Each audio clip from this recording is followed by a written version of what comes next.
Hello everyone, and we're back! Wobble up dub dub!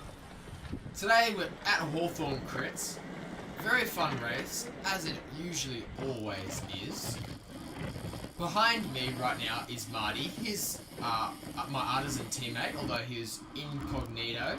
So I'm fairly certain he's getting fined for kick violation. I was this week as well. I didn't have the correct unfound socks on, nor did I have the correct mix. So I got fined $50, I think. No, the prize money somehow equaled my violation somehow, thanks to some very good math by, I think it was Sam or Dan Pickering, I can't remember, but it was one of those two. So what you just saw there was me and him trying to get up the road. I really did give it some beans going up that hill. Hopefully, the aim was for me and him to split it up on the hill after this, after the hairpin. It was all single file, and then from there we could get the gap and then cross the headwind section. I take my turn, and Marty comes through, and we can keep the speed going through the really tough section where it usually bunches up again. Didn't work. A lot of things didn't work in this crit. And it's very tough to get that, to maintain the gap, because it's a really tough course. And the hill saps a lot of energy out of you, so you need to have 3 or 4 guys with you at least. And Marty on a lull section, we're sort of not putting down any sort of watts. He goes off, he's solo, and I play the team card. I sort of block for him, and I sort of chase down any sort of moves that could catch up to him, bridge up to him, and sort of threaten his lead he's got.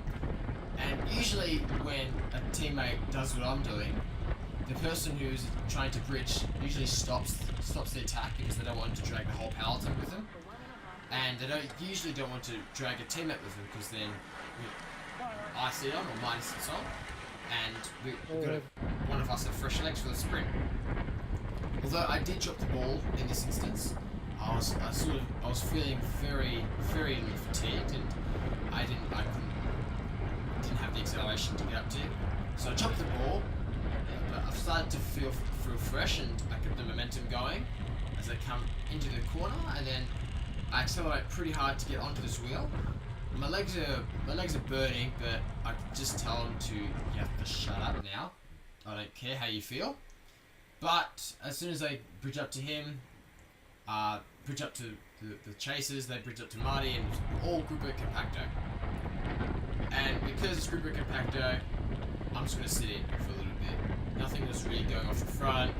I'm just going to sit in for a little bit. A lot of people are gassed, and a lot of people are waiting for the sprint finish. So I seized the opportunity to take some break. I feel like I earned it, you know. I'm chilling at the back. It's okay to hang at the back at this point in time, just because it wasn't really that fast or hard. So sitting in the wheels wasn't too bad.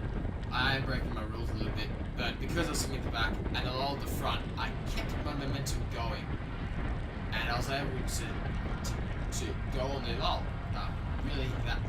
Really kick hard and create the gap. And I could do it at this point because it's a crosswind through that section, and then I make the hairpin, and I'm in the tail, so I can really gain momentum, really gain ground. And it worked it really well, because as you can see, not very many people are chasing.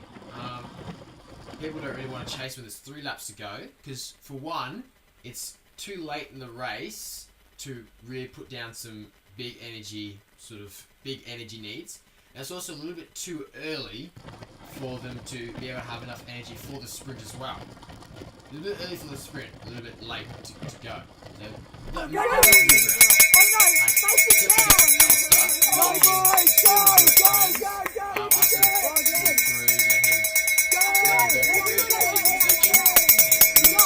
a little bit cheeky, but I sort of needed the break as well. So he goes, he pulls his turn. He's also pretty gassed as well. He was in a lot of the moves. I think he was in nearly every single breakaway that went up the road. So he was very active in this break. He's pretty conservative too. A lot of the lighter guys are. If you're very, very light and very punchy, you do very well. If you can corner good too, then you've ticked all the boxes. But he wasn't going fast enough. I needed to go faster. And I break another rule, which is don't look behind you. I had to know what was coming. I had to know who was chasing, what was happening behind. The gap's good. When I looked back, I saw Marty on the front. He was blocking, I'm not sure what he was doing in the front, other than blocking. He definitely wasn't chasing. And I kicked really hard again. I know that they're coming. I know that I can't look behind me now. All I know is that the race is in front of me. Got to keep pedaling. And I've seen too many instances of riders who celebrate too early, and that's not happening to me. I'm determined to win it, and I'm disciplined enough. Oh my God! No me. way! Come on, Terence! Come on, Terence! Push! Push by about bloody time! Woo! About bloody time! Attack the whole race. And I guess it worked. Well done. Stick on TJ's wheel and... Well done, Geordie. In third place we have Callum Neal.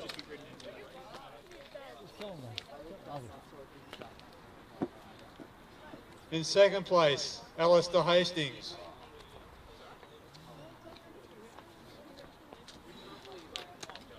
Well done, Alistair.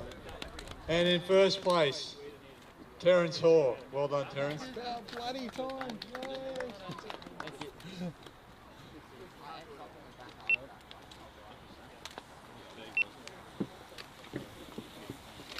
Arms up, boys. Come on, arms up.